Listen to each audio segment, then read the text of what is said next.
crosswind. Push start installation with remote start. So kahit ganito kayo kay layo or mas malayo pa rito, hold nyo lock button, magre-remote start yan.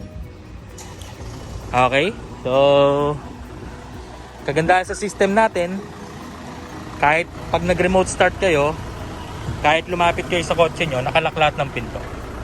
Okay? So, ganyan kasi yung system natin. Kasi, yung passive entry, nag-work lang po siya kapag patay yung engine. So, pinadesign namin siya as ganito para sa security nyo rin. Kasi, let's say for example, na remote start nyo, lumapit kayo sa kotse nyo, mag-automatic unlock, tapos may kasunod ka palang magdanakaw, or mabudol ka, may kumakausap sa'yo, tapos may sumalising tao dun sa kabilang pinto. So, baka mag-cause pa ng trouble or ng issue, baka ma-hold up ka pa. So, ganito yung system namin, ganito siya ka-safe. Okay? So, nakalock lahat ng pinto.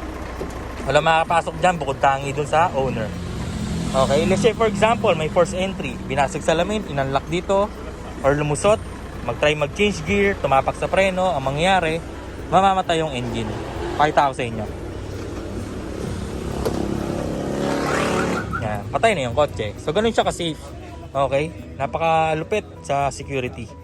So, pakita ko rin si push start button.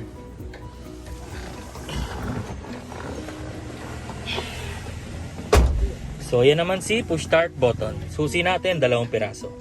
May lagayan ng susi dito. Para saan yung susi? Para in case nga naman malobat yung car battery nyo, makapasok pa rin kayo sa loob, masusian nyo yung pinto nyo, mabuksan nyo yung hood nyo, makapagpasiris kayo or makapagpalit kayo ng battery.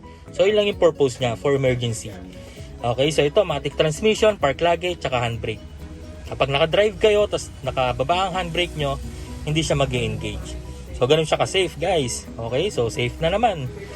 Okay, so pag nakalock, walang ilaw yung push start natin.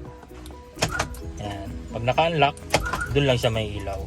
So, to start, apak lang sa preno, isang pindot, start na yung kotse. Okay? Tapos, let's say for example, aksidente na pindot, hindi siya kagaya ng ibang push start system na namamatay pag aksidente mo mapindot. Kasi napaka-delikado nun. Okay, so ganun safe na naman. Okay, so kahit naka-start yung kotse nyo, pwede pa rin kayo mag-lock,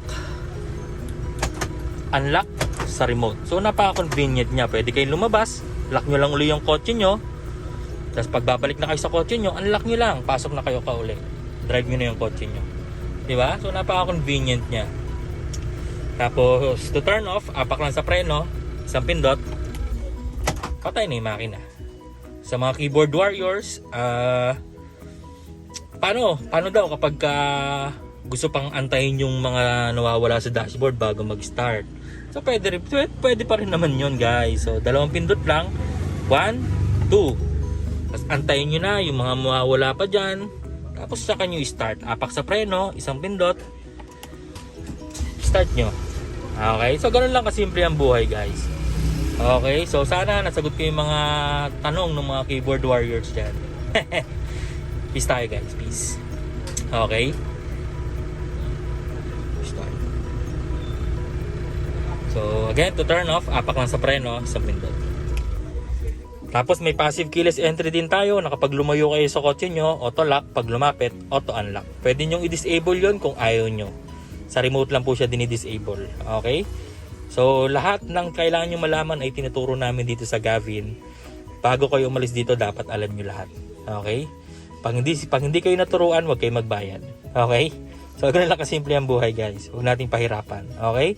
So, thank you, guys. Sana magustuhan nyo itong video na to at sana may kahit kayo magpa-install sa amin.